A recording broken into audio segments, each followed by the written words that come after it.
Member for Caribou North. Thank you very much, Mr. Speaker. I rise today in support of this motion and to express that we are all feeling the squeeze from the lack of results from this NDP government on issues that matter most to British Columbians, and people deserve a break. Mr. Speaker, the reality on the ground is that the well-being of people are simply not improving. The challenges that British Columbians are facing are growing and sometimes disproportionately affecting young people and seniors, and the NDP need to listen. We need to talk about affordability.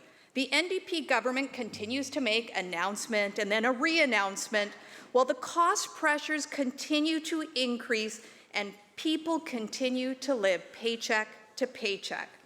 Inflation and cost of living crises are making it difficult for people to make ends meet. And the lack of hope for home ownership is leading to difficult choices for people about their future and their ability to stay in this beautiful province. And as rents continue to increase, housing costs for students and seniors become a huge weight on people's shoulders, there is no end in sight. This does not paint a bright picture of the future for many, and it's time that the NDP realizes this. The NDP's blizzard of new taxes only make the housing crisis worse. Under 7 years of the NDP, BC now has the highest rents in Canada and the worst affordability in North America. The member from Surrey Panorama talked about young people. Car insurance is now for young people a staggering rate.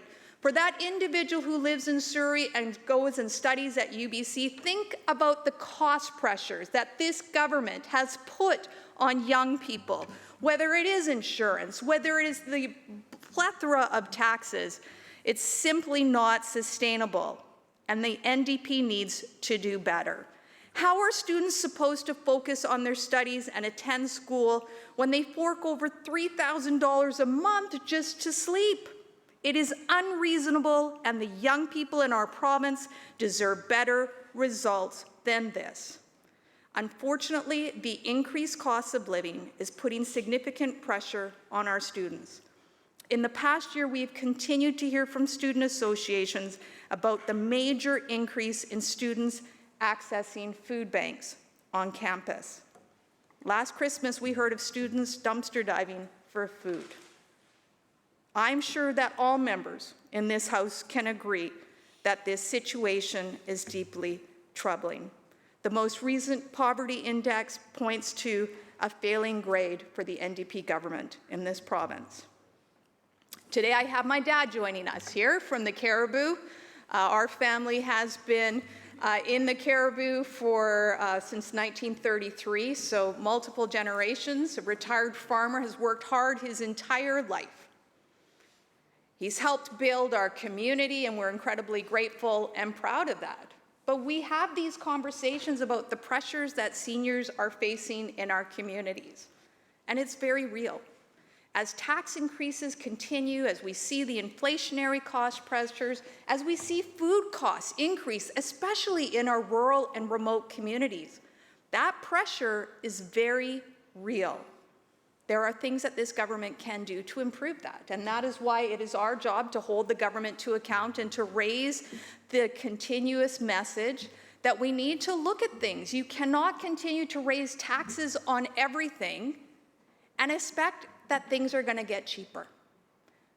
Those cost prices, whether it's driving up gas prices in our rural communities, whether it's raising costs on food, everything has an impact. When you continue to raise taxes, when you continue to erode productivity, our communities suffer. So not only is it a grim economy, both for our students and for our seniors, but the NDP should be looking at taking real action to deliver results to lower the cost of living, make food more accessible for both students and seniors, and work to create a hopeful future for both our young people and our seniors. People should not have to leave British Columbia to have hope for their future. These factors are determining all of our futures, and we deserve to do better for our people. Thank you, Mr. Speaker.